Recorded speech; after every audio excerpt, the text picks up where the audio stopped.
Ito nga bang Magnolia Chicken Templados ay malapit ang ma-acquire ang serbisyo nitong si Mikey Williams.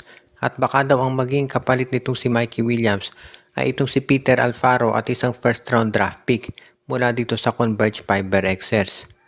Kung sakasakali na ito'y mangyari talaga, masasabi natin na hindi naman ito yung one-sided trade na sa tingin siguro ng iba.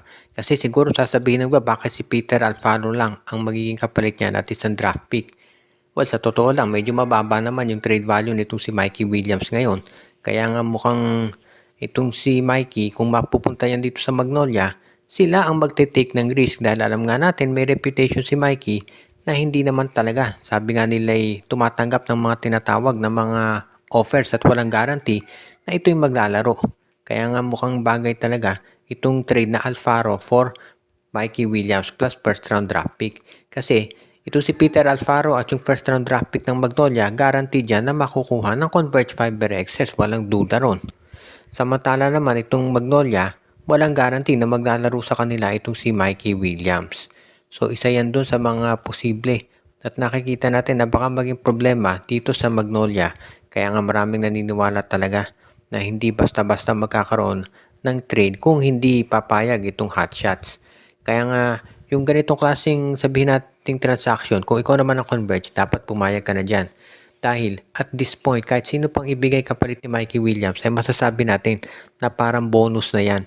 Dahil ito si Mikey Williams, hindi naman naglalaro at mukhang walang balak maglaro talaga dito sa Converge Fiber Access.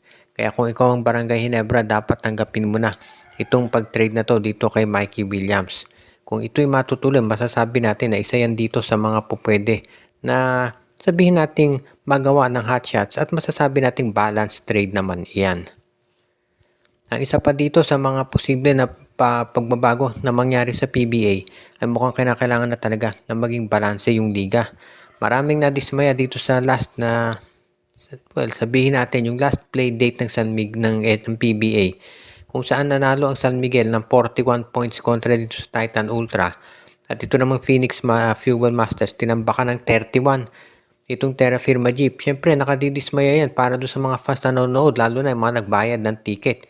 Kaya nga sabi nila, kinakailangan daw talaga na maging balanse ngayon itong PBA pa dahil syempre dyan nakasalalay yung survival ng liga para masiguro nila na magiging entertaining yung mga laro para doon sa mga fans. Kasi kitang-kita naman doon sa game ng San Miguel, 158 points ba naman, saka nakakita ng ganon. At itong Terra Firma G, parang every game na maglalaro yan, pwede mo nang ilista na mananalo yung kalaban nila. So, kabilang lamang yan doon sa mga nakikita natin na mga pwedeng pagbabago na dapat i-implement dito sa PBA. At kabilang na nga dyan, syempre, yung tinatawag natin na changes pagdating dito sa roster composition. Dahil gusto syempre ng liga na masiguro na maraming mga fair plays na mangyayari dito sa PBA at mga balance na teams para naman maging entertaining yan para doon sa mga fans. Sino ba naman ang gustong manood ng mga games na alam mo na kung sino mananalo umpisa pa lamang.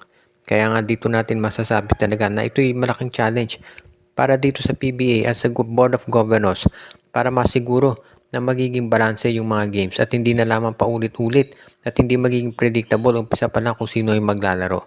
Kaya nga, itong PBA ngayon, asahan natin na itong Titan Ultra at itong Terra Firma Jeep gagawa yan ng mga malalaking trades para mas mapalakas pa yung kanilang roster at masiguro na hindi sila yung magiging problemado pagdating dito sa pakikipag-compete sa iba't ibang mga teams sa ngayon.